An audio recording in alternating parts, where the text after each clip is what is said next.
मनोविलासिनी श्रीनिधि महाप्रचोदिनी श्री सुखी सुमंगलांगिनी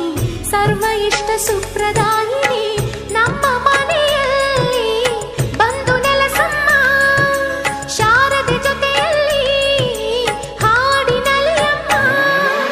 ಲಕ್ಷ್ಮೀ ಮಹಾಲಕ್ಷ್ಮಿ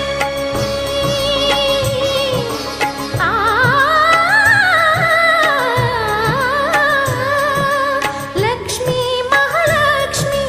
ಲಕ್ಷ್ಮೀ ವರಲಕ್ಷ್ಮಿ ಲಕ್ಷ್ಮೀ ಗೃಹಲಕ್ಷ್ಮಿ ನೀ ನಗುವಾಗಿ ನಗವಾಗಿ ಬಾರಮ್ಮ ಬಡವರ ಮನೆಗೆ